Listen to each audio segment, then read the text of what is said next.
Mesdames et messieurs, bonjour et merci de nous retrouver ce matin dans le cadre de votre programme For You Matin sur For You Media Africa.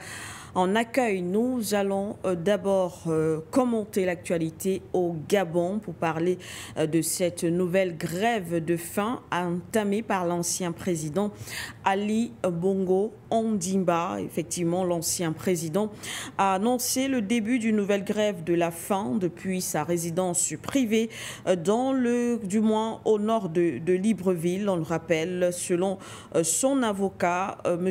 Bongo entreprend cette action pour dénoncer le sort réservé à son épouse Sylvia et à leur fils Noureddine Bongo. Tous deux sont actuellement incarcérés et souffrent de problèmes de santé sans accès adéquat aux soins médicaux nécessaires. Nous allons commenter cette actualité, bien sûr, en ce qui concerne cette nouvelle grève de faim entamée par l'ancien président gabonais. Et puis le thème principal de ce matin nous enverra du côté du Tchad pour parler effectivement d'accords de défense ou encore de défense de sécurité. On s'en souvient, le 30 janvier 2025, donc seulement il y a quelques jours, a donc eu lieu la dernière rétrocession de la base militaire d'Adjikosei du côté de N'Djamena, ce qui signifie donc la présence, du moins la fin de la présence militaire au Tchad. Voilà, une rupture, une présence, du moins une rupture qui avait déjà été annoncée par les autorités tchadiennes. Eh bien, selon les informations qui nous parviennent, que l'on peut déjà retrouver un peu partout, donc on fait état de l'intention de la Turquie de construire une base militaire du côté d'Abéché au Tchad, toujours à l'endroit où se trouvait auparavant la base française. Eh bien, alors que la France est partie, la Turquie est en train de s'installer du côté du Tchad. Quel impact en ce qui concerne non seulement la coopération militaire entre ces deux pays, mais aussi dans la sous-région? La Turquie est-elle le bon partenaire, effectivement, pour un pays comme le Tchad, ou tout simplement un bon partenaire pour l'Afrique? Nous en parlerons dans le cadre de cette édition.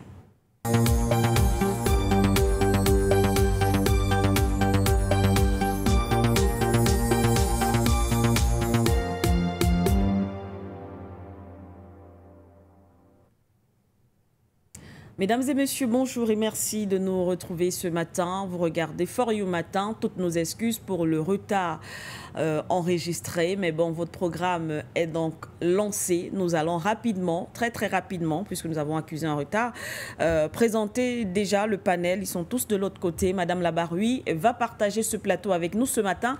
Bonjour madame. Bonjour à vous, bonjour à vos invités, bonjour à tous nos téléspectateurs et puis merci de m'avoir invité.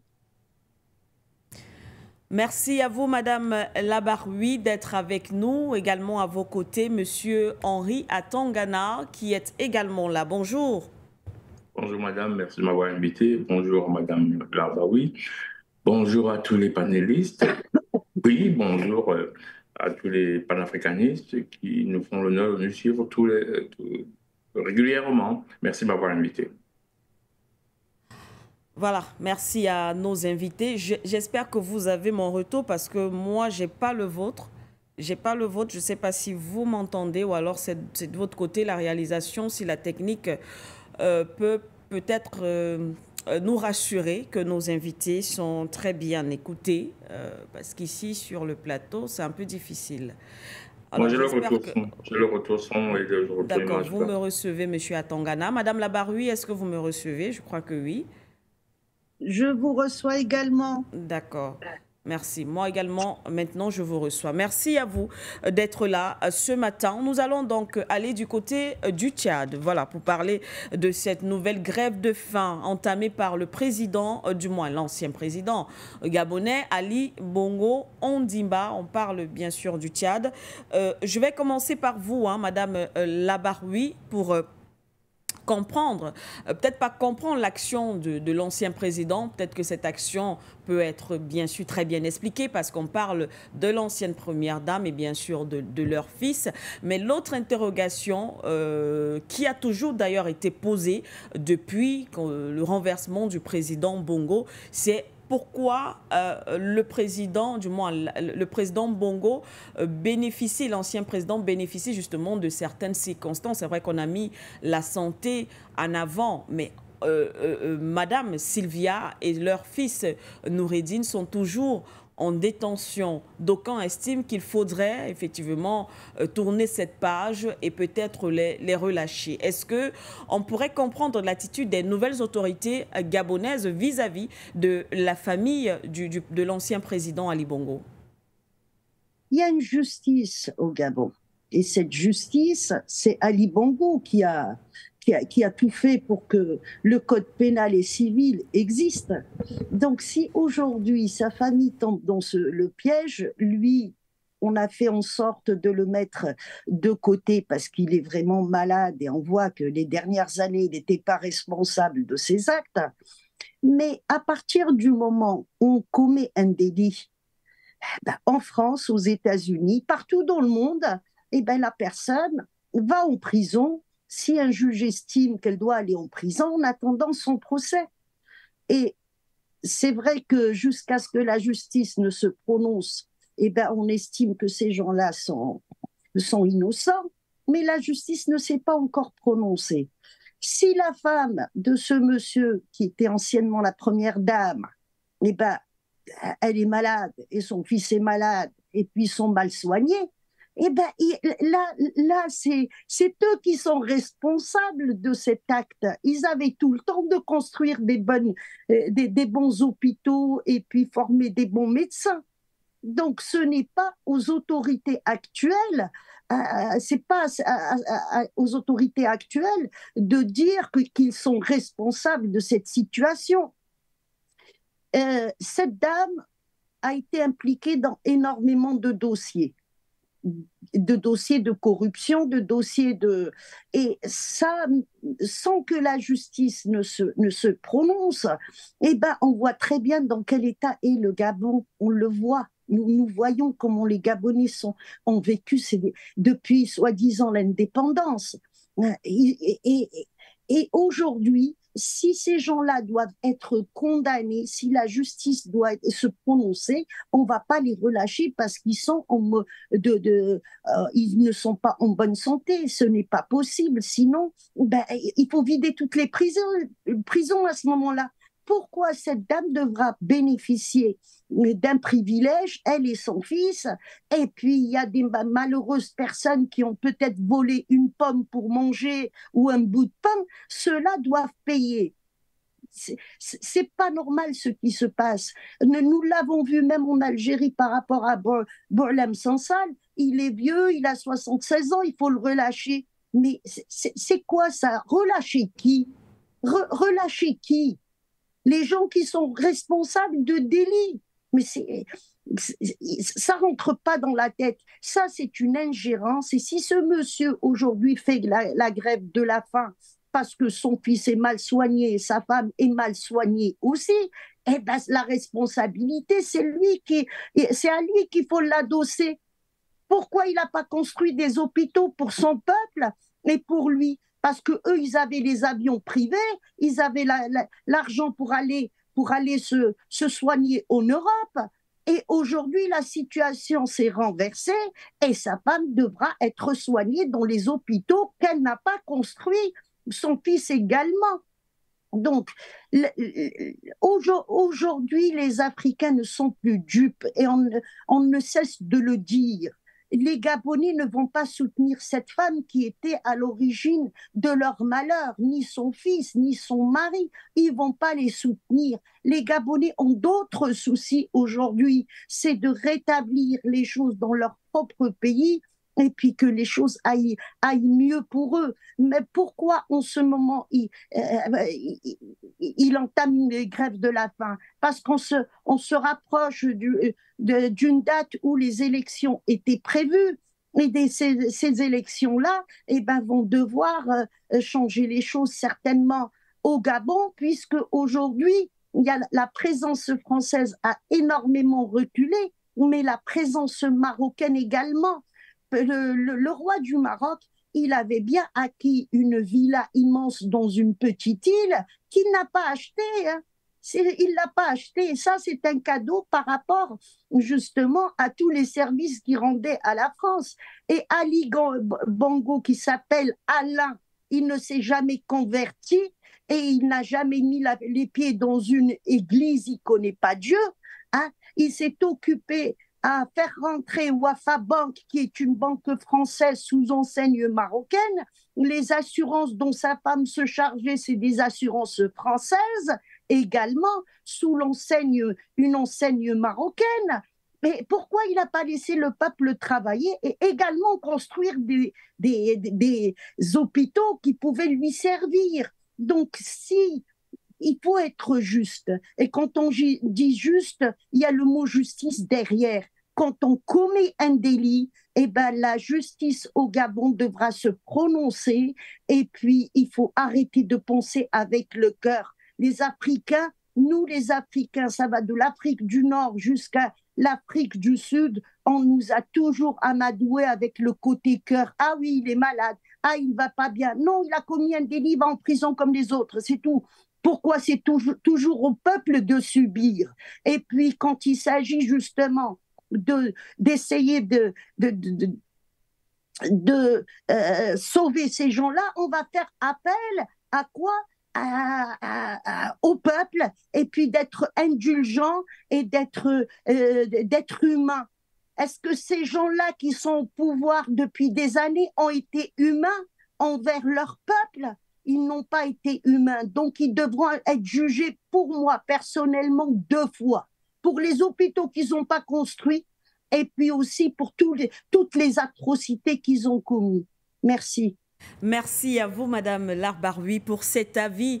Monsieur Atongana, je vous retrouve avec la chute de Madame Larbaroui. Elle pense que ces derniers, d'ailleurs, devraient être jugés 2 fois.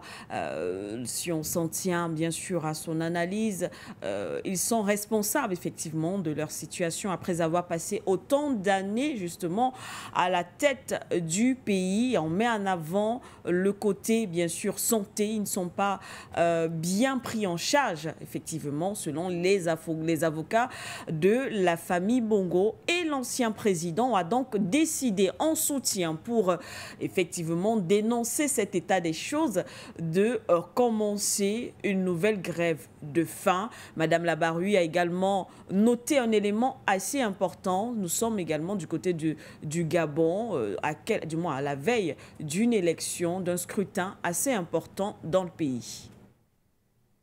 Oui, mais les avocats, ils font leur travail. Oui. Un avocat, il essaye de faire libérer ses clients. Donc, c'est logique qu'ils essayent n'importe quelle manœuvre. Quand ils disent qu'ils ne sont pas bien soignés, c'est quoi les éléments sur la table? C'est pas parce qu'on est dans un hôpital au Gabon qu'on n'est pas bien soigné. Si on a une hypertension au Gabon, on peut quand même la soigner, on peut suivre, il y a les médicaments. Il ne faut pas un suivi, un plateau technique spécial. Dernièrement, au Cameroun, il y a des chirurgiens qui sont allés opérer avec des méthodes de dernière génération dans les hôpitaux au Cameroun, avec des caméras, avec des chirurgies qui laissent très peu de traces. Donc, ce n'est pas parce qu'on est opéré, qu'on est soigné au Gabon, qu'on est forcément mal soigné, même s'il y a moins d'infrastructures au Gabon. Ça, c'est clair. Il y a moins de plateaux au Gabon, ça, c'est clair. Mais beaucoup de médecins gabonais travaillent en Europe, comme beaucoup de médecins africains, que ce soit nord-africains, que ce soit de l'Afrique du Sud. Si vous allez dans les hôpitaux en Europe, vous allez trouver que ça. Beaucoup de spécialistes africains, ou même roumains, qui viennent soigner en Europe. Alors, le procès au fait de mauvais soins n'est pas avéré. En revanche, là où ce qui est avéré, c'est le fait que ils sont dans une procédure judiciaire, comme Mme Larbaoui l'a dit. Ils sont en détention provisoire, comme n'importe quel citoyen. Et quand on a commis des crimes ou des délits financiers, on peut être mis en détention provisoire. Ça ne veut pas dire que ce n'est pas à prison. Il faut bien savoir que la justice prévoit d'être détenu provisoirement dans le cadre d'une affaire. Et ils sont accusés de malversation financière, des crimes financiers. C'est la raison pour laquelle ils sont en prison. La justice gabonaise estime que M. Ali Bongo n'était pas en pleine possession de ses moyens. Tout le monde sait qu'il a eu un AVC et Oui. que donc forcément, il est un peu... Ça, c'est la justice dans tous les pays du monde. Mm. Avant de vous juger, on essaie toujours de savoir si vous êtes en possession de De vos toutes vos moyens. facultés. Oui. Dans tous les pays du monde, c'est comme ça, il n'y a pas qu'au Gabon. Alors, même la justice gabonaise a estimé que M. Ali Bongo, pendant les fêtes, n'était pas directement impliqué et n'était pas en possession de ses moyens. En revanche, que sa femme, son épouse et son fils, eux, sont impliqués et en possession de leurs moyens. Oui. Ils doivent être jugés comme n'importe quel citoyen de ce pays parce que c'est une république. Maintenant, entre ce concept théorique et la réalité, il y a parfois des écarts. Il n'y a pas qu'en Afrique, on se souvient de M. Joe Biden signant le fait que c'est la libération de ses enfants. Très bien. Donc, les comportements de République bananière, ce n'est pas que chez nous. En l'occurrence, pour une fois, que c'est l'Afrique qui donne la leçon de justice au monde. Ah bah oui, hein, il ne faut pas avoir peur de le dire. Nous avons vu Joe Biden dire « mon fils ne va pas en prison, il a signé ». Ça n'a choqué personne. Et là, nous voyons un pays africain qui dit « ah non, tu as commis des délits, Oui. justement en prison ». Et le fait que sa vie soit en danger n'est pas avéré. Oui. Ça, c'est clair. Il est soigné, sa vie n'est pas en danger. Mais M. Ali Bongo, lui, il est dans son rôle d'essayer de faire libérer son ex-épouse et son fils. M. Ali Bongo, dont il faut rappeler qu'il est le fils de Omar Bongo, qui était Alain Bongo à l'époque, et qui est devenu Ali Bongo, parce que son père s'est converti à l'islam. D'ailleurs, son père s'est converti à l'islam parce qu'il est en forte tension quand il est en forte tension avec la France. Et il va menacer la France. C'est la vraie histoire. Okay. Il va se convertir à l'islam pour aller chercher la protection des pays arabo-musulmans. Voilà, c'est ça la vraie histoire. Hein? Bon, on va la passer parce que si on la raconte, ça risque d'être trop long. Donc, il est dans son rôle d'essayer de faire libérer sa femme et son enfant. Eux, ils sont dans leur rôle de prendre des avocats qui essaient de les faire libérer. C'est de bonnes luttes. Mais pour l'instant, la justice gabonaise a estimé qu'ils doivent rester en détention provisoire. Et je ne vois pas ce qu'il y a de mal à ça. Voilà. Donc, qu'ils restent en détention provisoire. Il faut savoir que quand on est impliqué dans ces histoires-là, beaucoup de gens... Mais je peux comprendre Ali Bongo, c'est un fils de chef d'État. Donc, la première fois que j'ai entendu parler d'Ali Bongo, je vais faire une confidence. Je venais d'arriver en Europe pour étudier et j'étais en vacances à Paris chez mes cousins. Et alors, on allait dans une discothèque célèbre à Paris. En passant, il me dit Ali Bongo est là-dedans. Je lui dis ah bon? Comment tu le sais? Le fils d'Omar Bongo. Il me dit il y avait une Rolls-Royce. Ouais, il y a une Rolls-Royce qui était garée à l'entrée de la discothèque. Il me dit ben, c'est sa voiture. Vous avez tout compris, vous avez compris à qui vous avez affaire. Ça veut dire qu'en fait, sa connaissance du peuple n'est pas la même. Il a une connaissance, il ne sait pas ce que c'est que le peuple. Il est déconnecté des réalités. Il est déconnecté des réalités au point de penser même que lui, en faisant la grève de la faim, ça va indigner les gens. Oui. Mais attention, mais il n'a pas les pieds sur terre. Il faut ne pas avoir les pieds sur terre pour s'appeler Ali Bongo et dire je vais faire la grève de la faim et que ça va indigner les Gabonais. Vous ne rien comprendre à la vie réelle des gens, à ce que les gens pensent, à ce que les gens sentent. C'est-à-dire, il va. Et d'ailleurs, il est tellement déconnecté de la réalité que le jour où on l'enlève, vous vous souvenez de son make noise. Il dit aux gens de faire du bruit en anglais. C'est-à-dire que le mec, il pense que les pays du Commonwealth, ou les pays anglo-saxons en tout cas, vont se lever pour crier de libérer Ali Bongo. Vous croyez vraiment que ce monsieur a les pieds sur terre? Non, non, non. Il sait pas, il ne comprend pas où il est. Il ne sait pas où il est parce qu'il n'a jamais été dans le monde. Il n'a jamais été un Gabonais standard.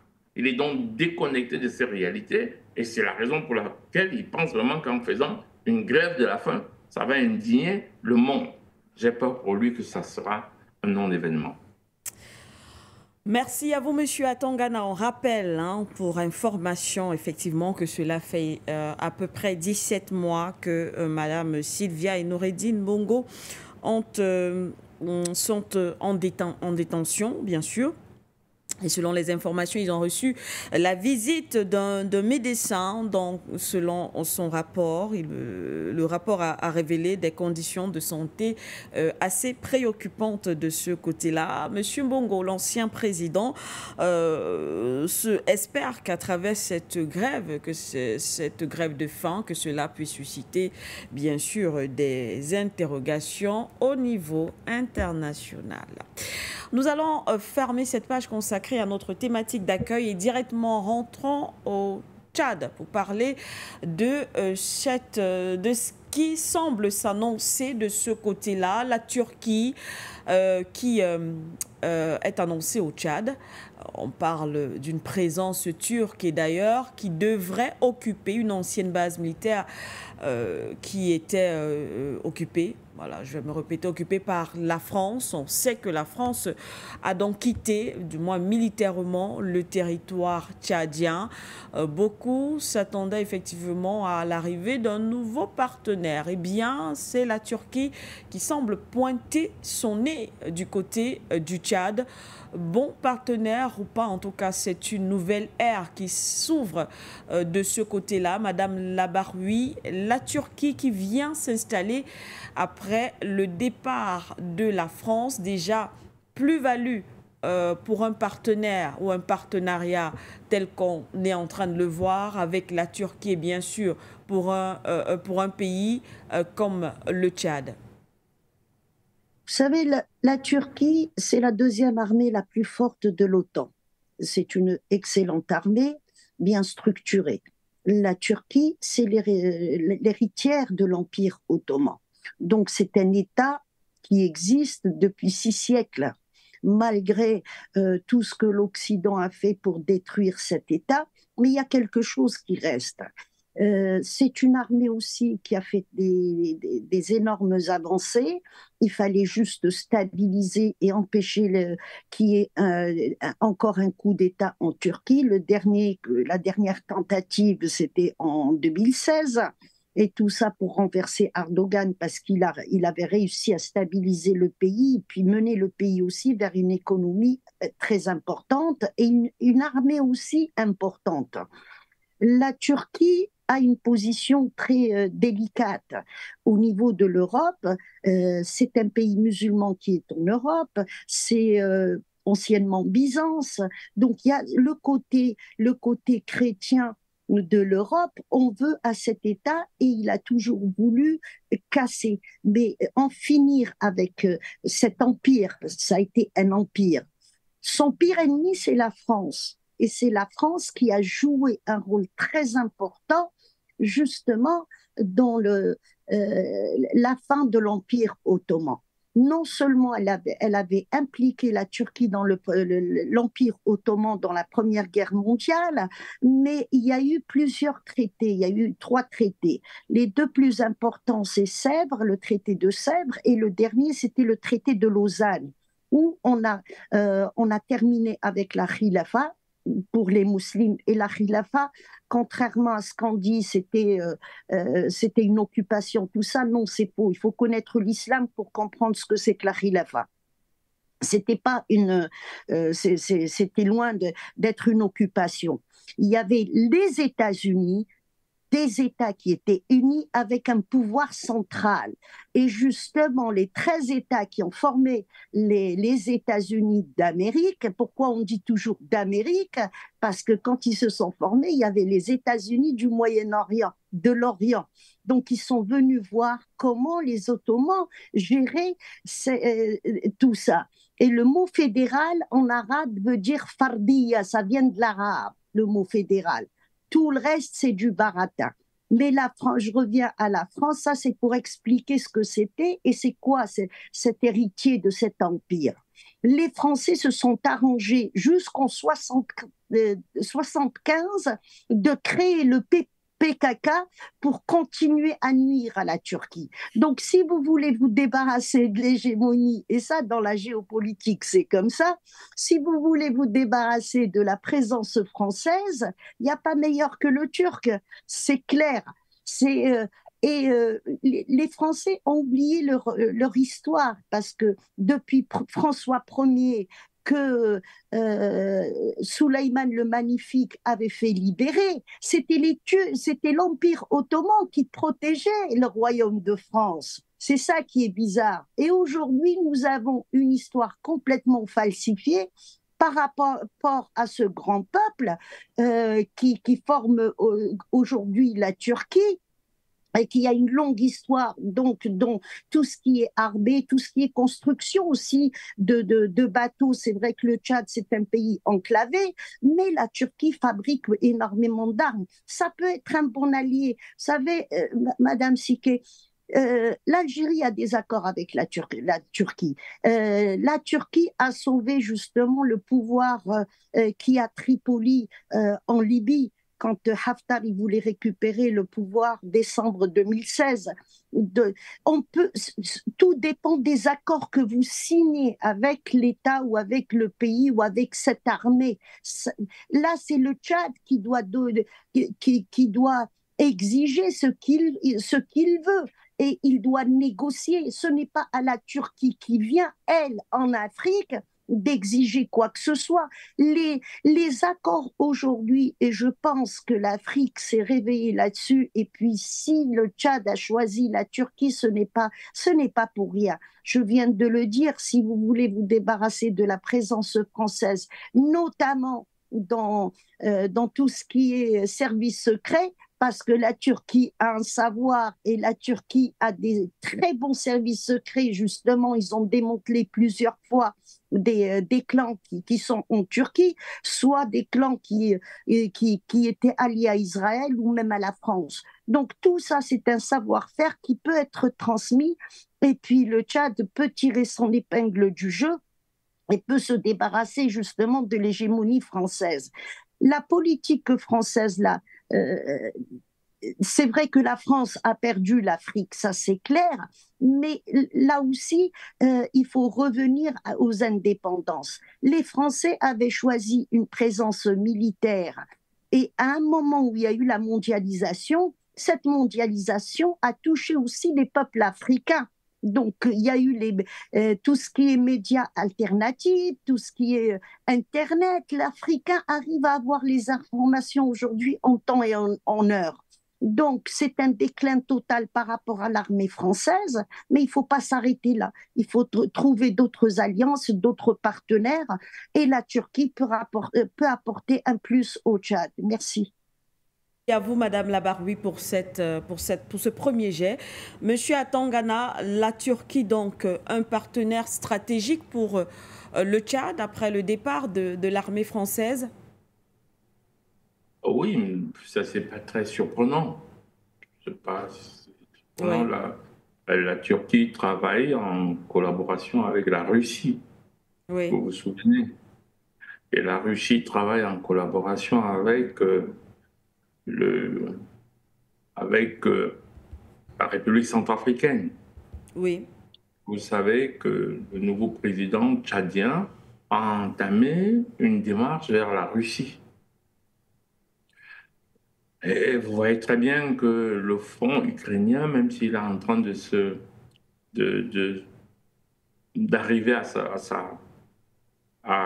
fin, c'est-à-dire qu'en fait, on imagine que le front va s'arrêter, c'est-à-dire qu'en fait, par l'armistice, on va appeler ça comme ça, l'armistice enfin, en tout cas, par la défaite de l'Ukraine, qui va devoir signer des accords, même si ces accords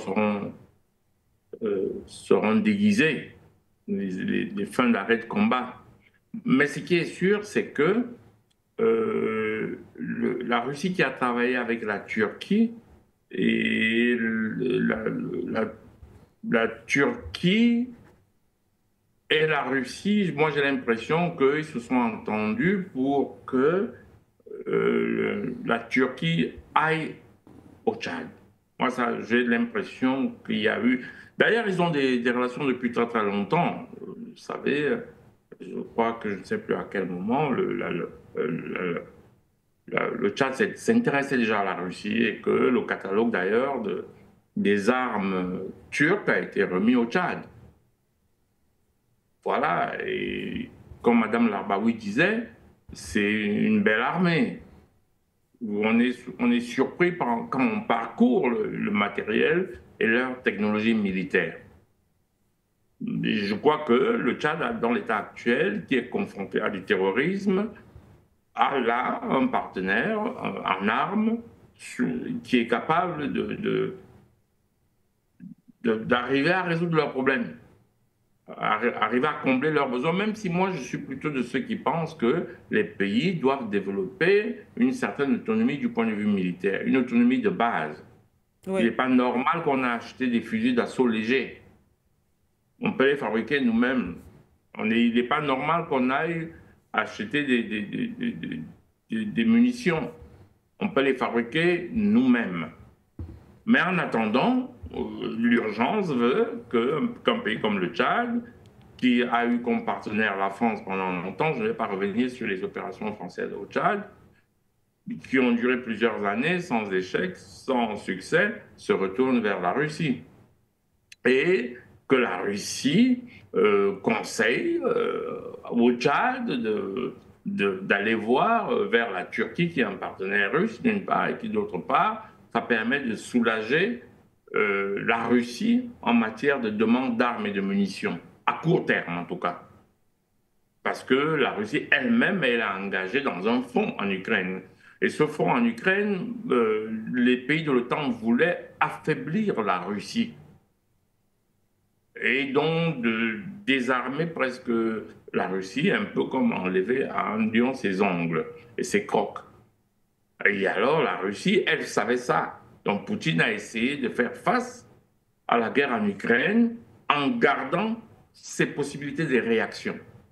C'est pour garder ces possibilités de réaction que les partenaires comme la Russie, vous vous souvenez d'ailleurs, livraient déjà du matériel à la Russie qui a du matériel de pointe. Mais pour des choses un peu plus simples, un peu plus légères, ils prenaient le matériel turc. Vous vous souvenez d'ailleurs des drones turcs dont on a beaucoup parlé. Donc je pense que moi ça ne m'a pas surpris. Ça ne m'a absolument pas surpris parce que c'est des pays qui travaillent déjà ensemble et le Tchad s'est tourné vers la Russie et le Tchad a rompu ses accords militaires avec la France. Et dans ce monde, il faut être binaire. C'est exactement ce qui se passe en République démocratique du Congo pour faire une digression. C'est-à-dire que vous avez un président qui est comme M. Tshisekedi qui n'a pas compris ça. C'est-à-dire qu'il demande à l'OTAN, ce qu'il appelle la communauté internationale, de venir l'aider face au Rwanda qui est aussi armé par la même communauté internationale. C'est-à-dire qu'en fait, les deux personnes appellent la même personne pour les aider. En réalité, dès que tu fais ça, tu remets le conflit au pays de l'OTAN. Et ça va s'exécuter selon les besoins des pays de l'OTAN. Donc, ce qui se passe, j'ai vu beaucoup de débats dessus, ça m'a fait rire. Ça m'a fait rire parce que j'ai l'impression qu'on a oublié que le principal personnage, là, s'appelle M. Tshisekedi. Est-ce que vous vous êtes demandé si Tshisekedi était d'accord avec ce que le Rwanda fait? Parce que s'il n'avait pas été d'accord, il allait prendre des solutions radicales. Et le conflit au Zaïre, au Congo, République démocratique du Congo, ancien Zaïre, dont j'ai l'habitude d'appeler Zaïre, ne va être résolu qu'avec les mêmes techniques que les pays de l'AES. C'est-à-dire un militaire qui prend le pouvoir et qui dit niet, qui va reconquérir tout l'espace. Et à ce moment, ceux qui parlent de négociations, ça me fait rire. J'ai entendu des bêtises. Vous avez vu où un pays qui domine un autre qui s'assoit à la table des négociations? Le Rwanda domine. Pourquoi voulez-vous qu'ils aillent négocier? Négocier quoi? Quand un pays est plus fort que vous, il va atteindre ses objectifs de guerre. Pour négocier, il faut que l'équilibre des forces se passe malheureusement. Et à ce moment, les deux parties ont intérêt à négocier. toutes les grandes guerres se sont terminées. J'entends souvent les gens dire des choses, les guerres finissent par les négociations, mais vous vivez dans quel monde? La première guerre est terminée comment? Monde mondial. La deuxième guerre s'est terminée comment?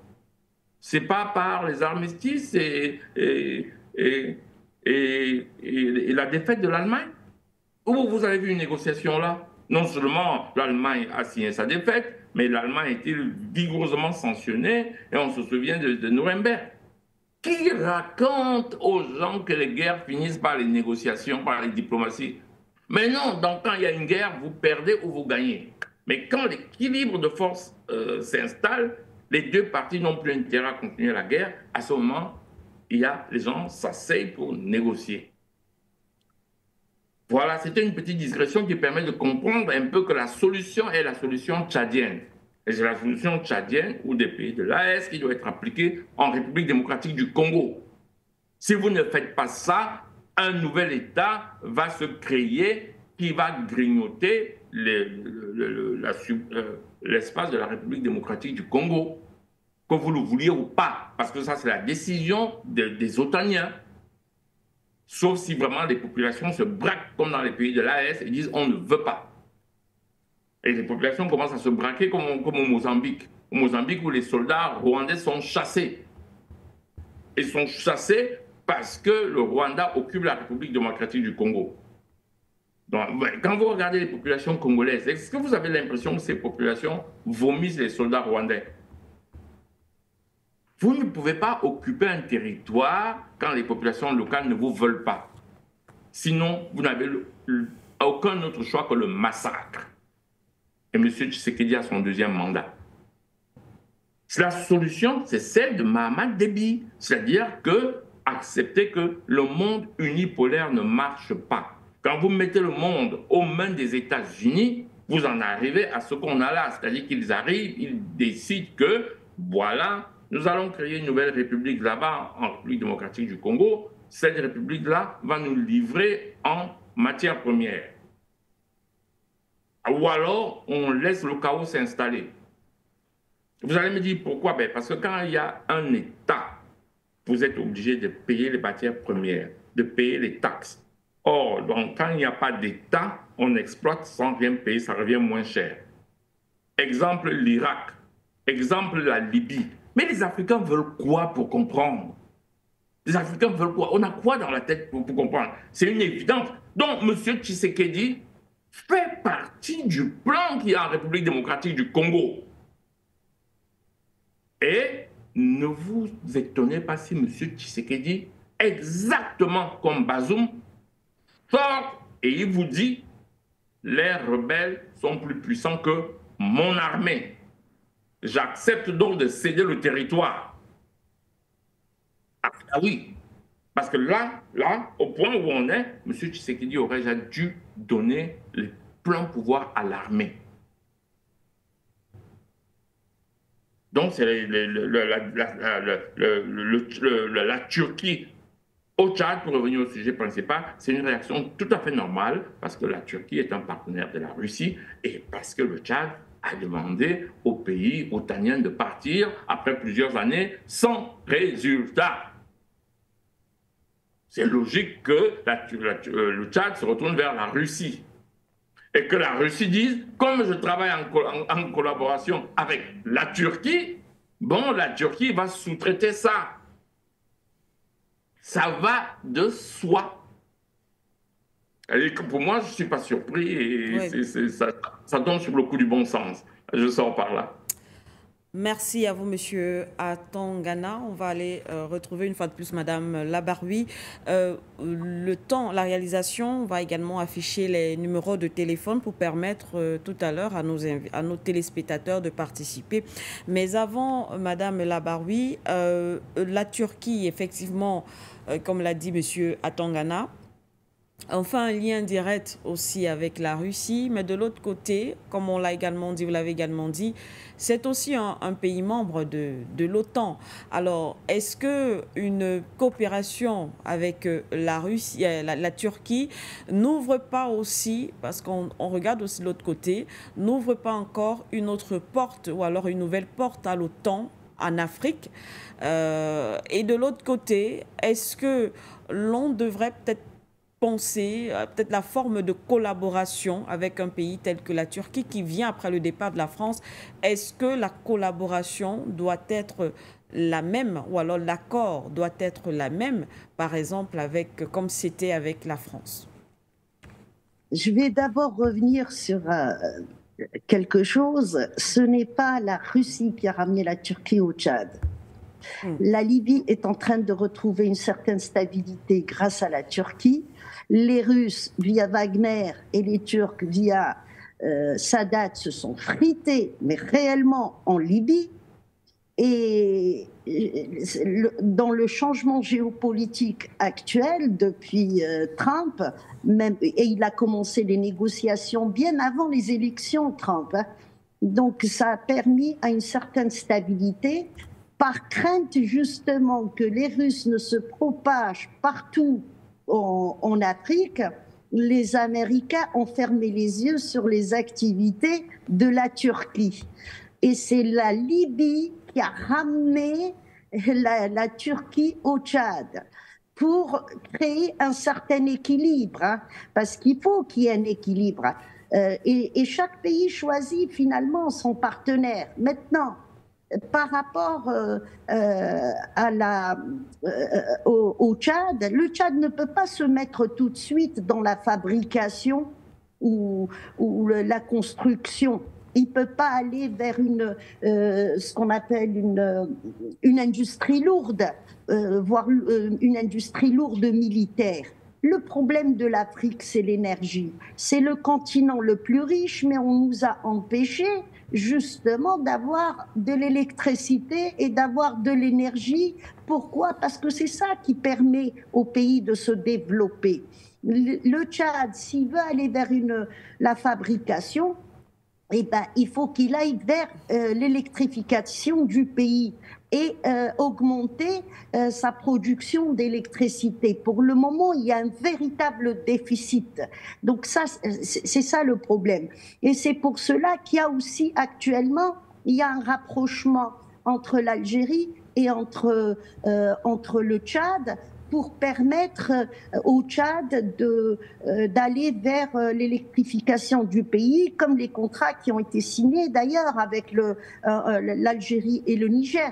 Donc il y a un savoir-faire qui est en train d'être transmis, et comme la Turquie est un allié aussi stratégique en Méditerranée avec l'Algérie, je crois que tout ça a joué un rôle, hein, dans ce qui est en train de se passer. J'ai parlé souvent de tout ce qui est en train de se faire au niveau de l'Union africaine.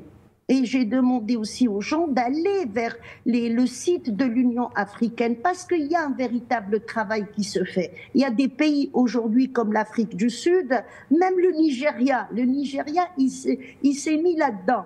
Il y a la Tanzanie, il y a tous ces pays-là essayent de faire en sorte que l'Afrique se développe.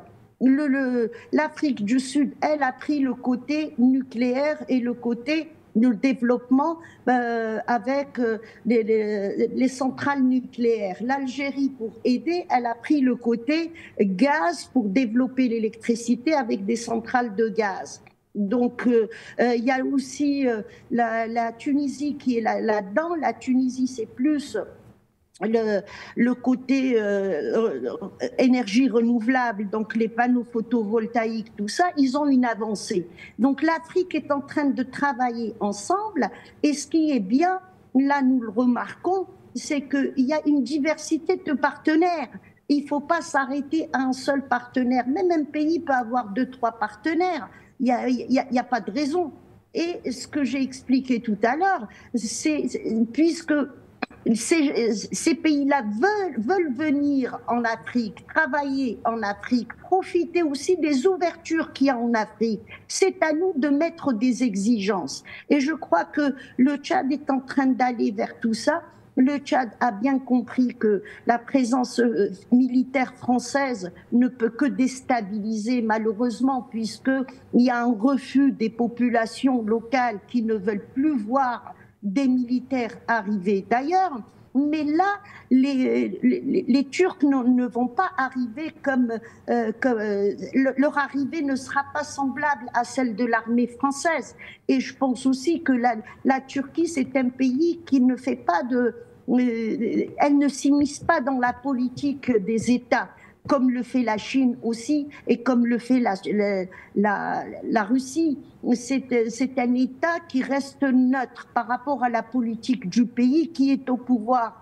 Eh bien, on s'en fiche. Le plus important, c'est qu'il y a des contrats d'un État avec un État et nous travaillons ensemble. Et c'est la meilleure politique. Là, actuellement, la Turquie, par exemple, elle a réussi à chasser l'armée française de la mer Égée. C'est très important de le dire, parce qu'il y a une alliance entre la France et Israël pour récupérer le gaz de la Méditerranée Est, et c'est les Turcs qui ne se sont pas gênés pour chasser la France de là. Et là, je reviens à la relation entre la Turquie et la Russie, c'est le Bosphore et le Dardanelle. Les Russes ont besoin de garder une véritable diplomatie avec les Turcs. Parce que pour faire passer leurs bateaux ou tout ce qui est marine russe, ils ont besoin des Turcs. Mais les Turcs aussi ont besoin des Russes. Ils ont vraiment besoin des Russes pour sécuriser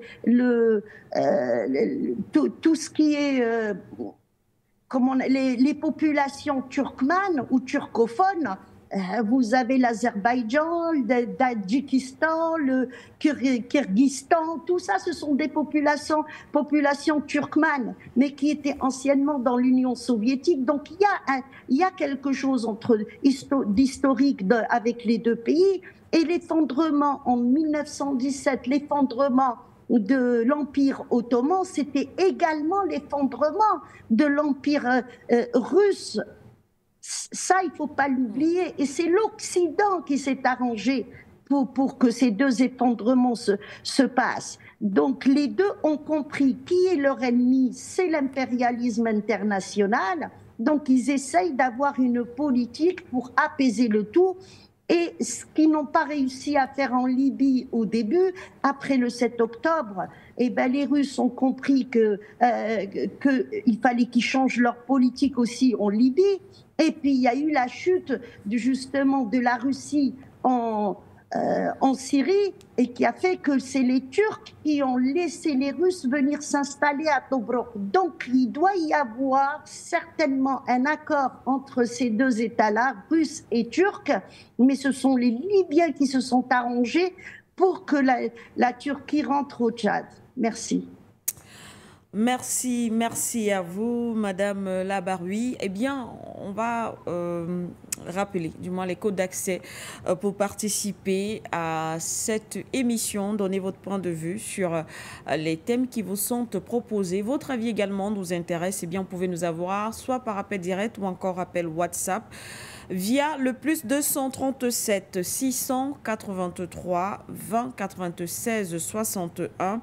Ou encore le +237 693 58 96 68 ou par Skype For You TV. Nous allons, je ne sais pas, le standard, est-ce qu'on peut déjà y aller? Allô? Alors, bien vouloir tout caler du côté du standard et nous tenir informés.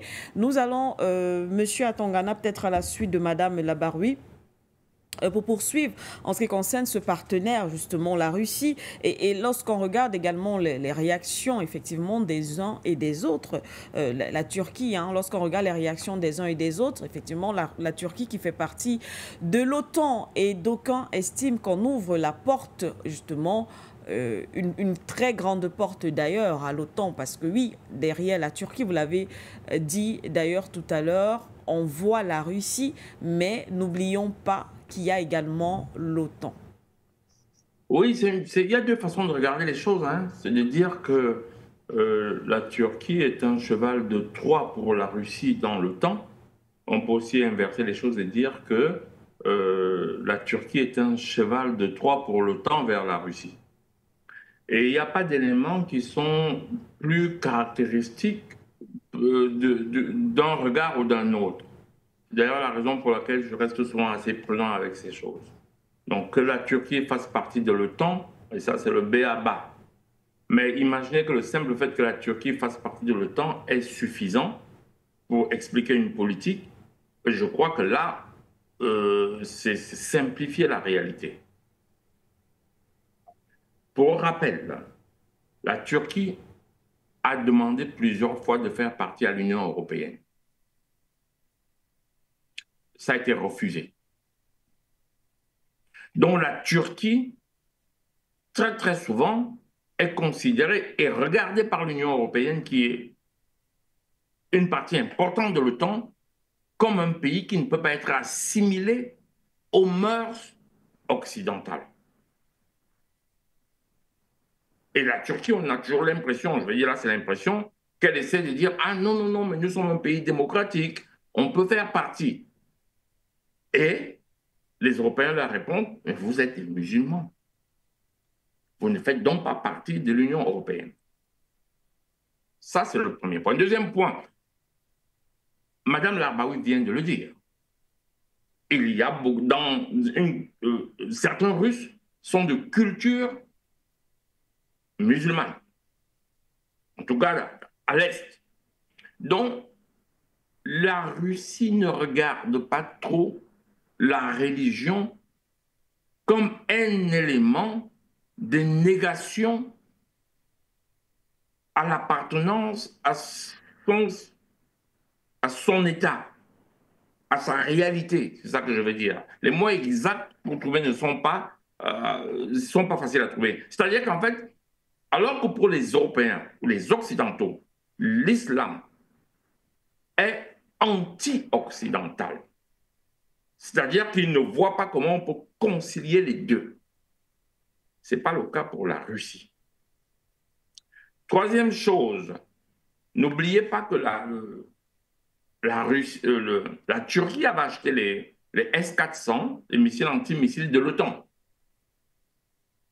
Et de ce fait, les États-Unis ont annulé les commandes des avions, je crois que les F-35, qu'ils devaient livrer à la Turquie. Et les États-Unis ont sanctionné la Turquie. Donc, je ne crois pas on peut regarder ça aussi simple, de façon aussi binaire. C'est dire, ah oui, la Turquie fait partie de l'OTAN, donc, je n'ai pas l'impression. Un troisième élément, c'est que Madame Larbaoui l'a dit, la Turquie veut être un pays autonome, non aligné. Or, les conditions pour faire partie de l'OTAN sont être soumis aux États-Unis. C'est d'ailleurs la raison pour laquelle la Turquie est perçue comme ambiguë au sein de l'OTAN. On sait qu'elle a une bonne armée. En tout cas, vous savez, aujourd'hui, en plein 21e siècle, la puissance de l'armée, c'est sa puissance militaire. Et je vais bien préciser que c'est sa puissance, je dis souvent, en électronique militaire. Parce qu'il n'y a pas beaucoup de développement en termes de canons, des choses comme ça. Ce qui différencie une armée moderne d'une armée avant, c'est l'électronique, les systèmes de localisation, les systèmes de tir automatique, les systèmes de tir de précision, les systèmes de renseignement électronique, beaucoup plus que le fait d'avoir des canons, voilà. Et on s'est d'ailleurs rendu compte aujourd'hui que le drone va remplacer, et risque en tout cas de remplacer les avions de chasse. Donc on va vers ce côté-là. C'est-à-dire que les pays risquent de moins investir dans des avions de chasse, mais beaucoup plus dans des attaques de drones en masse. Pourquoi? Parce que si je vous envoie 500 drones, même avec une bonne défense anti-aérienne, vous allez en abattre la moitié, mais l'autre moitié va passer. Vous voyez, c'est la technique utilisée actuellement. Donc, je suis d'accord avec les gens qui disent oui, mais la Turquie fait partie de l'OTAN, mais l'analyse n'est pas aussi simplifiée qu'on dit. Donc, j'ai essayé de parcourir plusieurs raisons. La difficulté que la Turquie a à faire partenir, elle a frappé à la porte de l'Union européenne plusieurs fois. C'était refusé.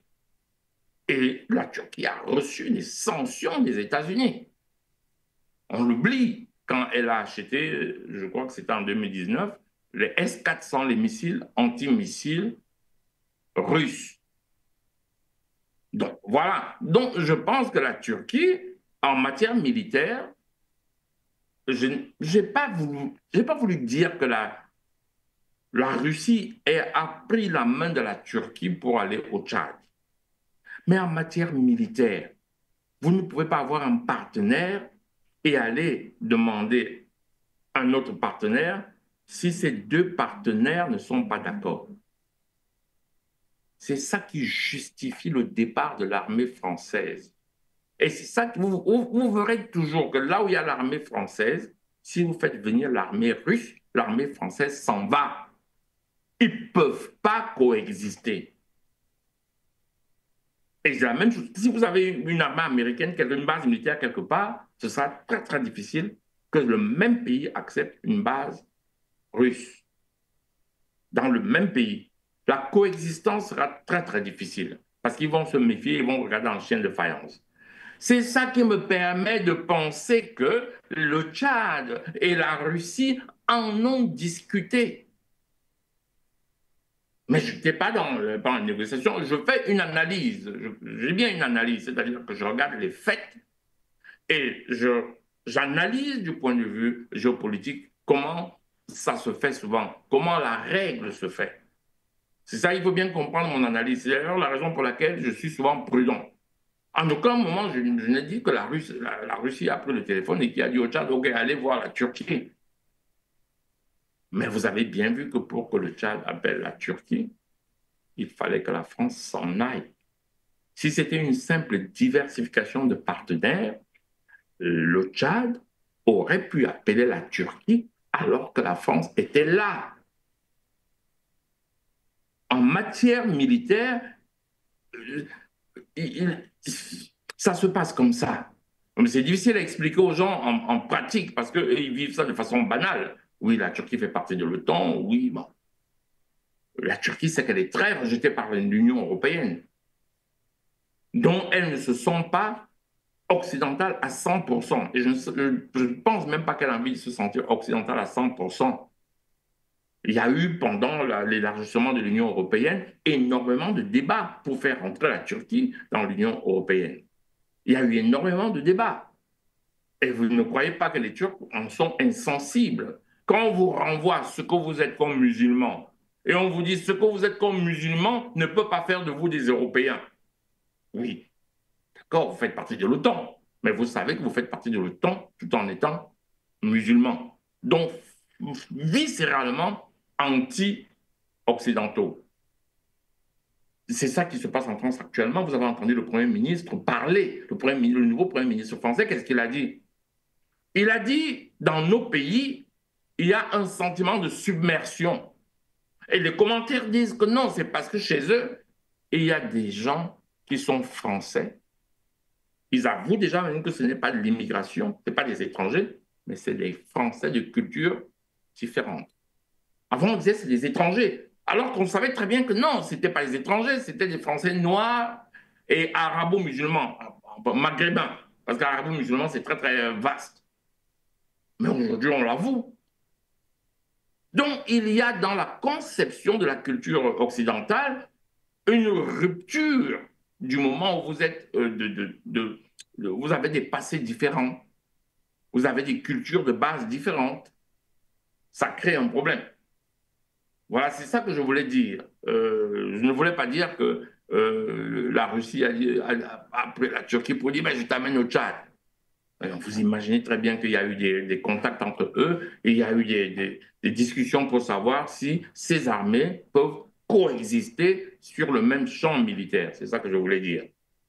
Et donc, il y a forcément eu des accords. Sinon, la Turquie, le Tchad serait allé chercher la Turquie quand la France était là.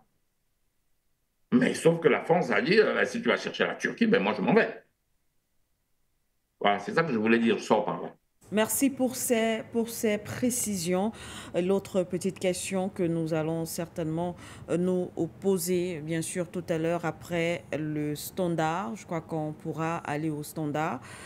L'autre petite question, ce sera justement quel type de partenariat pourra être bénéfique pour le Tchad avec un pays tel que la Turquie, mais peut-être aussi revenir, hein, puisque la question concernant l'OTAN, du moins autour de l'OTAN, revient en ce qui concerne cette présence turque en Afrique, comprendre même d'ailleurs la présence même de la Turquie au sein de l'OTAN. Monsieur Richard, vous êtes en Côte d'Ivoire et vous nous appelez ce matin. Bonjour. Bonjour, Madame Siké. Et bonjour à Madame Labraoui. Bonjour à l'autre invité. Je voudrais parler d'abord de la grève de faim de M. Ali Bongo. Mais M. Ali Bongo, il pense que c'est la grève de faim qui va incliner la décision de l'État gabonais. Mais qu'il sache homme d'État, il sait comment est-ce qu'il a traité des Gabonais, des prisonniers gabonais. Comme le disait le panéliste tout à l'heure. Voilà. Quand est-ce lui-même se souciait de leur état de santé, de comment les gens vivaient dans ces prisons-là. Pour une banane dérobée parce que la personne a en prison 100 jours et ces personnes meurent là-bas. Donc c'est pour qui sont l'État gabonais, quoi. Donc les autres Gabonais ne sont pas des personnes aussi. Ah, que M. Ali Bongo, qu'il sache garder raison. C'est vrai qu'il va perdre certaines facultés, mais quand même, les humains qu'ils comprennent aussi. Qu'ils comprennent aussi la justice, là, elle est pour tout le monde, hein. Elle n'est pas sélective. La justice, elle est pour tout le monde. Donc des crimes qu'ils ont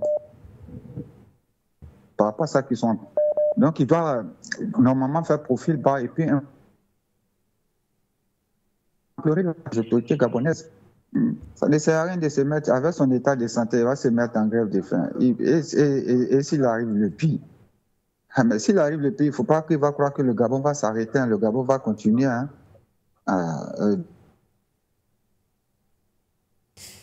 ce sens-là. Et maintenant, je voudrais parler du Tchad, de sa coopération avec la Turquie.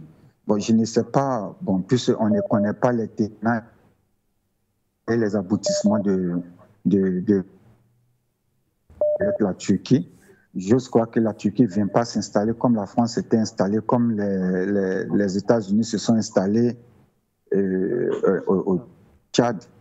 Et je crois que la Turquie vient juste pour apporter sa contribution à la maîtrise sécuritaire. Voilà. Mais si c'est pour venir s'installer aussi, comme la France l'a fait, je pense que ça, maintenant, le président Maréchal, il aurait mal visé. Hein. Il aurait mal visé.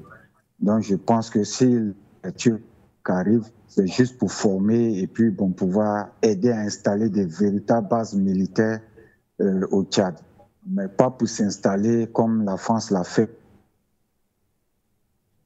et déstabiliser le Tchad, pardon. Je ne dis pas que les Turcs vont le faire, hein, mais on ne sait jamais. Vaut mieux être prudent dans cette ville avec ces Occidentaux que nous. La peau blanche là, ils ne sont pas aussi fiables que ça. Voilà. Donc vraiment, je pense que le Tchad doit aller avec mesure et prudence. Et vraiment que les clauses soient exposées et que le peuple tchadien soit vraiment informé de ce qui implémente ces clauses-là. Parce que généralement, on ne dit pas ce qu'il y a dans ces clauses-là. Et donc, par moment aussi, la population se trouve en porte-à-faux. Et donc, quand il y a un souci, bon, la population ne sait quoi dire, on ne sait pas comment parler ou bien quelle position prendre. Mais si on sait au moins le contenu de cette clause-là, voilà, ça nous permettra aussi de pouvoir nous prononcer. Donc vraiment, il ne faut pas que les clauses soient cachées, mais il faut qu'ils disent ce que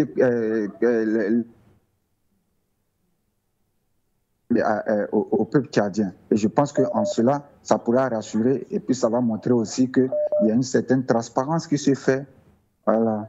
Merci, c'était là que je voulais m'arrêter. Bonne journée à vous. Merci à vous, Monsieur Richard. Merci d'avoir appelé ce matin et merci d'avoir contribué, bien sûr, aux différentes thématiques. Nous allons poursuivre au standard, certainement, prendre un autre téléspectateur. Allô? Ok, bonjour Madame Sikedoumé. Bonjour monsieur. Bonjour à vos deux panélistes là, Madame Lila Larbawi et Monsieur Atangana. Je vais intervenir seulement sur les cas tchadiens. Oui. Allô? Oui monsieur, on vous écoute. Allô? Monsieur, vous êtes en direct, on vous écoute très bien. Oui, ok. Je m'appelle depuis Bamako au Mali. Oui. Je m'appelle Fousseni Keita et je vous salue ainsi que vos deux panélistes, Atangana et Madame Lina Larbawi. Je voulais intervenir sur les cas tchadiens. Vraiment, je ne comprends pas la démarche du président tchadien. Comme l'intervenant ivoirien, M. Richard, vient de dire tout de suite là, ne connaissant pas les tenants et les aboutissants de ces accords et de ces clauses-là, moi, je ne vois pas la nécessité pour le Tchad de faire venir une base turque sur son sol. On peut collaborer comme les États de l'AE sont en train de faire avec la Russie, la Chine et les autres partenaires, mais pas venir implanter une base militaire sur notre sol. Vraiment, nous n'avons plus besoin. Ok, c'est ce que moi j'avais à dire. Bonjour et bonne continuation. Merci. C'est nous qui vous remercions. Merci également, monsieur, depuis le Mali. Merci d'avoir appelé et participé également ce matin. Nous allons prendre notre téléspectateur au standard. Allô?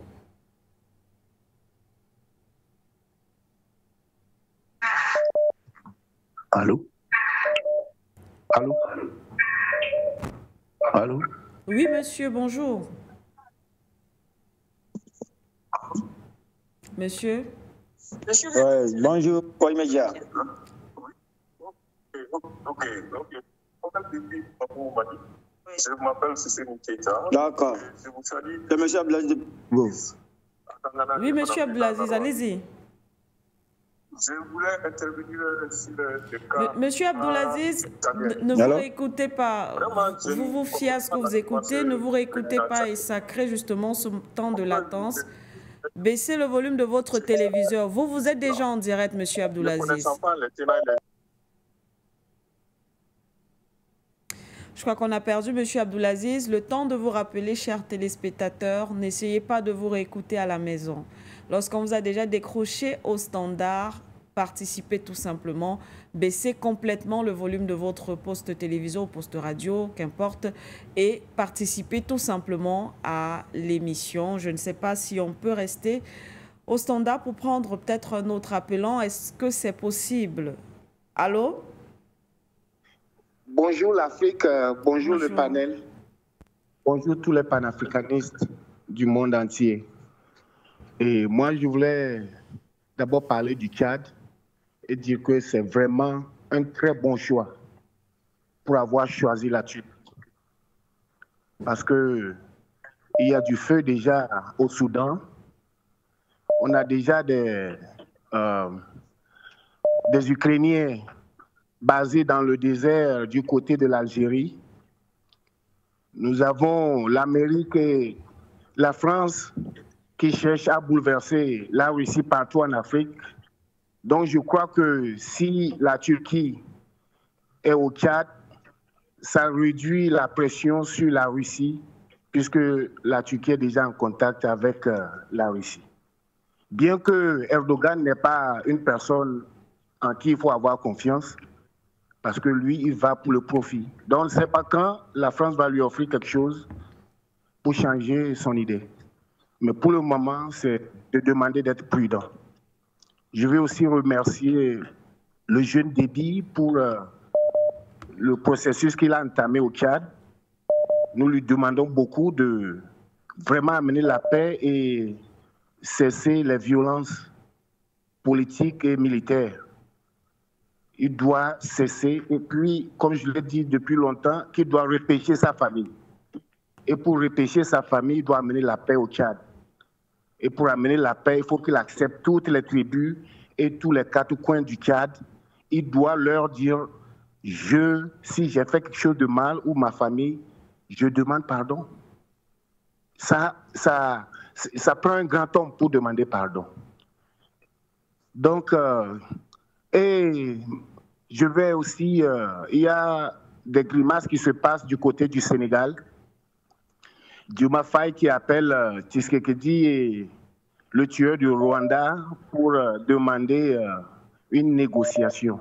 Je ne sais pas si ce cheval de Troie là comprend vraiment la dynamique géopolitique qui se passe. Il se jette dans tout. Il oublie qu'actuellement, c'est parce qu'ils offrent la France tout ce que la France veut, que la Casamance est tranquille. Le jour où ça va changer, il ne va plus parler de négociation. On a déjà vu les attaques dans les années 80, début 90, sur la Casamance par l'armée sénégalaise. Et il y a aussi un grimacier du Togo qui se rend en Ouganda, au Rwanda pour aller visiter un tueur comme Kagame. Il retourne chez lui et il veut être un intermédiaire entre les deux. Donc voilà ce qui se passe. Et Tshisekedi doit prendre ses responsabilités. C'est tout ce qu'il doit faire. Bien qu'on n'a pas confiance en lui, on est déjà au milieu de la guerre. Donc, éliminer Tshisekedi de la scène n'est pas la solution. C'est à lui de prendre conscience pour reconnaître que le Congo est en danger, le Congo est invadé et il est le responsable, le seul responsable actuellement de décider quelle direction prendre. Je vous remercie pour tout ce que vous faites chaque matin. Merci le panel et que Dieu vous bénisse et vous garde. Nous prions chaque jour pour votre sécurité. C'est Nakom Kofi depuis Accra, Ghana. Merci et bonne journée. Merci à vous, Monsieur Kofi, depuis le Ghana. Merci infiniment pour cet appel et ce soutien. Nous allons prendre le dernier téléspectateur avant de revenir sur le plateau pour conclure également avec nos invités. Allô, bonjour. Oui, bonjour, Madame Sikli Doumbé. Bonjour, monsieur. Bonjour à ton panel. Je prends l'émission de cours. Je ne sais pas trop quelle est la thématique, mais en suivant le...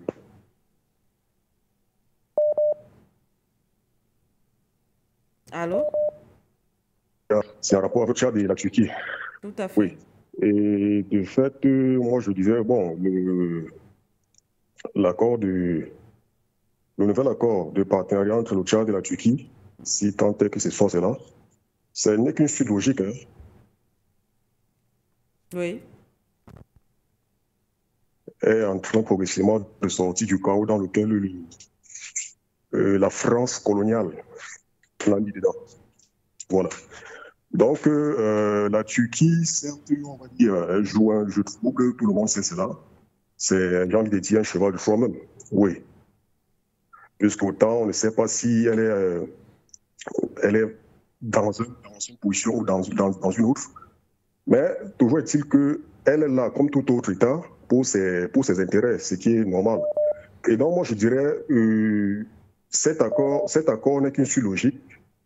Et vous verrez que c'est quelque temps après que le Tchad ait foutu à la porte les bases militaires françaises. Voilà. Ça veut dire que c'est un agenda qui était préparé bien avant. Et je ne veux pas vous dire ici que, bon, il y a également la Russie. Donc, ce sont un peu des signaux, des signaux d'une véritable souveraineté de ce pays. On ne demande pas de mots. Oui, bien sûr. La Turquie qui arrive, j'ose croire que le président Mahamat n'est pas idiot. Il sait qu'avec la Turquie, il faut aller, il faut pas aller il faut aller mollo, il faut pas se jeter corps et âme comme ça. Oui, parce que, comme je l'ai dit tout à l'heure, la Turquie, c'est comme pion. On ne sait pas, elle peut basculer encore un autre. vous voyez ce qui se passe en Syrie, tout. Voilà. Donc, je dis, c'est bien, c'est un acte à saluer. Et ceci survient justement après le démanteler, après la chasse des bases militaires françaises. Donc, pour moi, c'est bon. C'est une bonne chose, oui. Bon, c'est ce que je voulais dire. Bon, je ne sais pas quelle était la thématique du départ au départ. Bon, je vais seulement me cantonner à cela. Merci et bonne journée.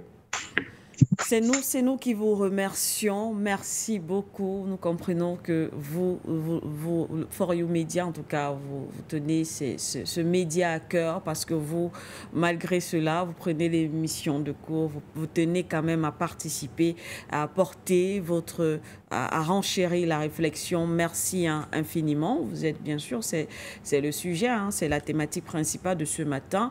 Donc voilà, merci à vous, monsieur, d'avoir appelé. C'est d'ailleurs avec vous que nous allons fermer le standard pour revenir sur le plateau et conclure avec nos invités. Madame Labaroui, un agenda, comme l'a dit le dernier téléspectateur, un agenda en tout cas qui était très bien préparé puisqu'on voit que c'est juste après quelques jours, hein, après le départ de l'armée française, que bien sûr la Turquie, on annonce l'arrivée de la Turquie.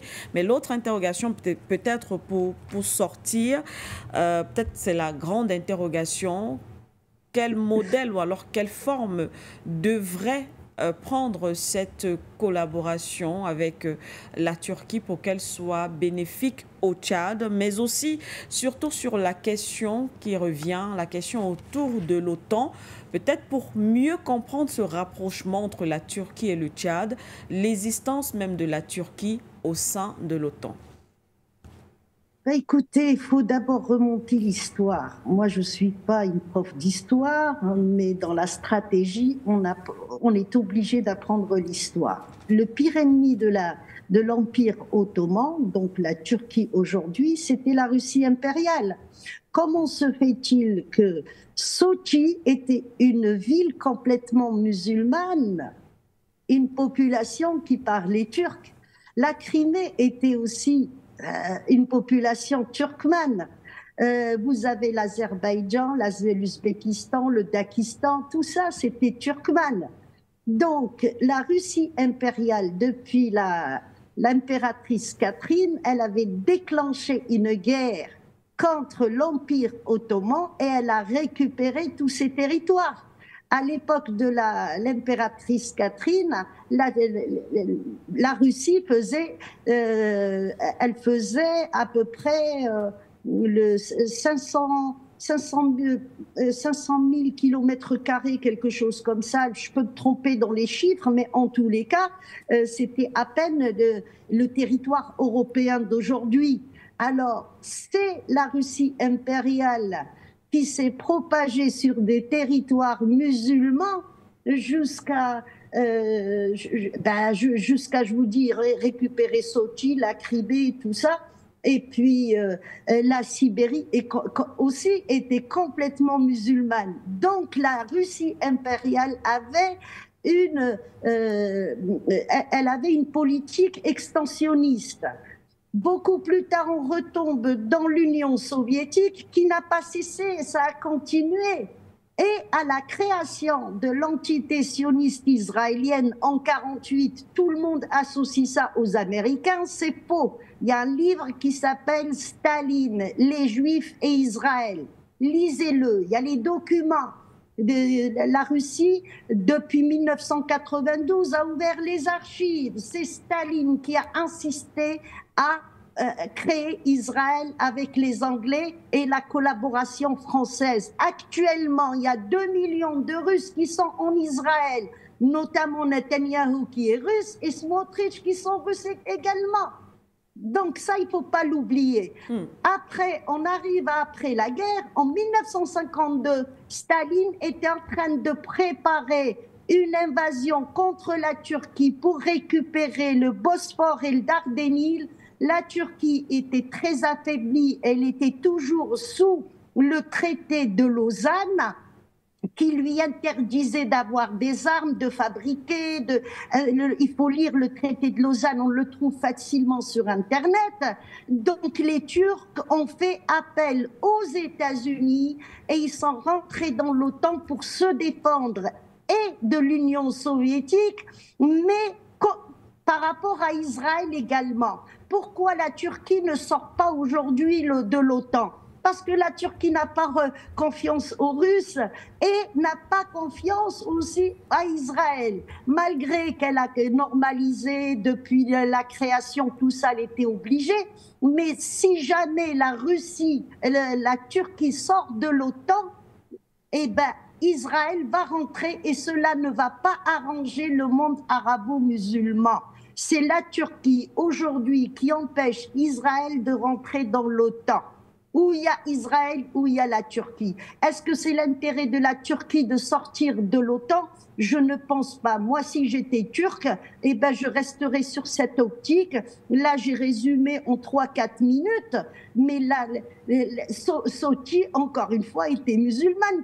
Tout le monde connaît Sochi. Et la Crimée, que les Russes ont fait toute une guerre pour récupérer depuis 2014, ça, c'est turc. Et ça aussi, la Crimée était turque. Donc, la position géopolitique et géostratégique de la Turquie fait que la Turquie ne peut pas se permettre de sortir de l'OTAN, parce qu'elle va avoir aussi l'OTAN sur le dos. Il est très compliqué. Mais avoir la Turquie comme alliée, la Turquie n'a pas des idées extensionnistes. Si la Turquie s'est propagée autant, justement, il faut revenir à la Khilafa. C'est quoi la Khilafa ? C'est un pouvoir central avec des États autonomes, mais ce pouvoir central permet au monde arabo-musulman, je dis bien arabo-musulman, puisque jusqu'à présent, il y a des chrétiens en Syrie, en Irak, au Liban. Donc, c'est des gens qui profitaient pleinement de la sécurité que le pouvoir central musulman leur permettait. C'est ça la position de la Turquie. Maintenant, je vais finir avec une chose. Les États-Unis, qui ont pris une autre politique depuis 1975, empêcheront toujours le rapprochement entre la France catholique, l'Allemagne protestante, la Russie orthodoxe et la Turquie musulmane. Pourquoi ? Parce qu'après, ils n'auront plus de raison de faire des guerres. Quand nous avons les 4 religions, ou 3 religions, parce qu'il y a le catholicisme et le protestantisme et l'orthodoxie, c'est chrétien, donc ils empêcheront toujours ces 4 de se réunir ou de s'unir pour former un bloc et commercialiser ou faire des choses tranquillement. Ça, il faut le prendre en compte aussi. J'espère que j'ai ramené des éclaircissements là-dessus, mais par rapport au Tchad, le Tchad a dû bien prévoir pour que la Turquie ne soit pas là comme un colon. Et encore une fois, jusqu'à présent, depuis la Deuxième Guerre mondiale, la Turquie n'a pas été impliquée ni dans un coup d'État, elle ne s'immisce pas non plus dans la politique des pays. Mais pour commencer, ça coûte moins cher de former des militaires sur place que de les envoyer en Turquie se former, par exemple. Également pour la Russie, il est plus simple de former les militaires sur place que de les envoyer. Il faut voir le coût aussi. Est-ce que le Tchad peut supporter le coût d'envoyer ces militaires se former en Turquie? Donc je pense que actuellement l'Afrique est en train de s'affranchir. Et puis l'Union africaine regarde très bien ces dossiers-là. Et parfois, il y a un veto qui est mis ou il y a une interrogation qui se met en place. Donc, je pense que le Tchad est en train d'aller vers un bon chemin. Et là, ça crée un équilibre, ce que j'ai expliqué tout à l'heure. Ça va créer un équilibre par rapport aux partenaires que nous avons en Afrique. Mais il ne faut jamais oublier que la Turquie peut être alliée à la Russie, mais c'est uniquement par intérêt et pour l'intérêt de la stabilité des 2 États. Mais ça a toujours été les deux ennemis éternels en réalité. Merci. Merci à vous, madame. Merci beaucoup, monsieur Atangana, pour sortir donc avec vous. L'impact, en tout cas, cela va rééquilibrer, entre autres, hein, les partenariats, les différents partenariats, les forces en présence, certainement, du côté de l'Afrique. Votre dernier mot, monsieur Atangana.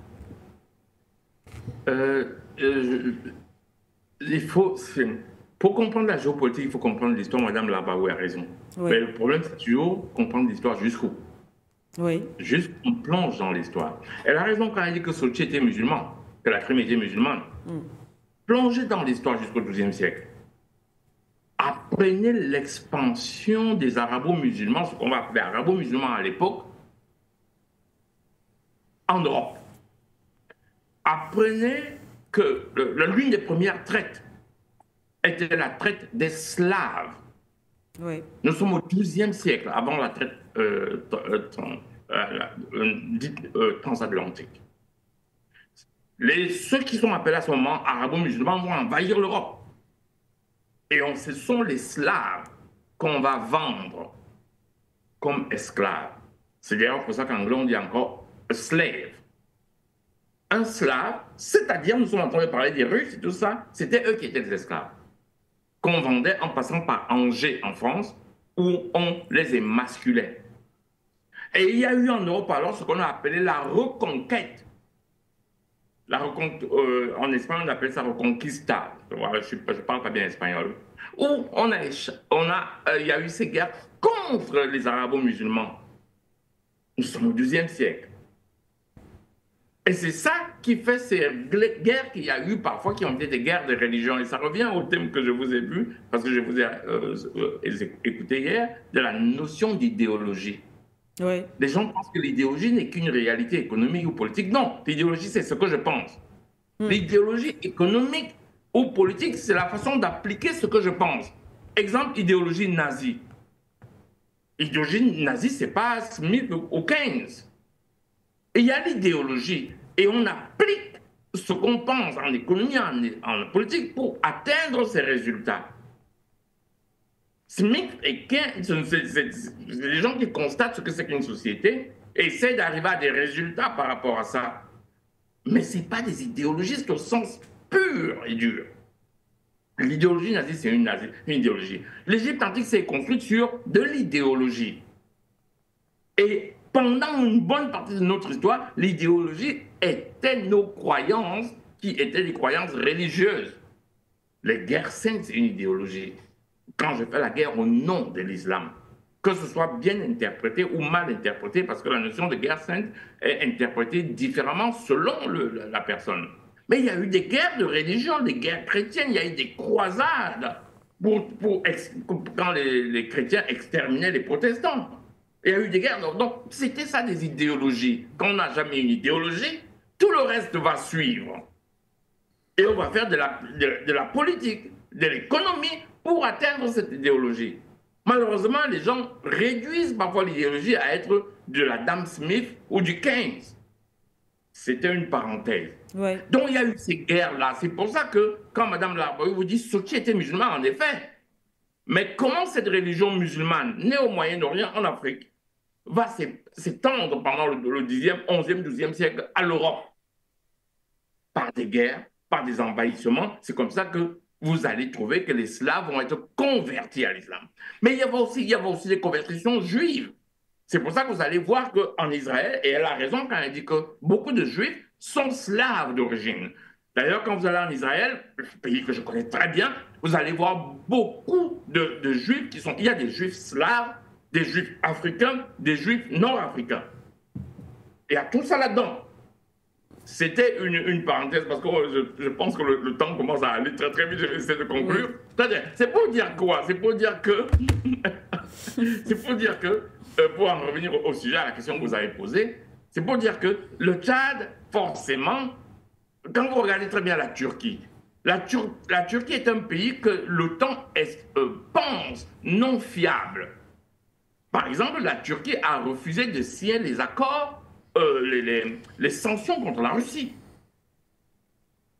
Et là, les États-Unis ont dit ça, il n'est absolument pas fiable. Non seulement ils achètent des armes russes, les S-400, Et les Américains ont refusé de livrer les F-35 qu'ils devaient livrer à la Turquie. Mais après, quand les Américains ont dit on va sanctionner la Russie en matière d'énergie et tout, les Russes ont dit ah non, non, nous on continue.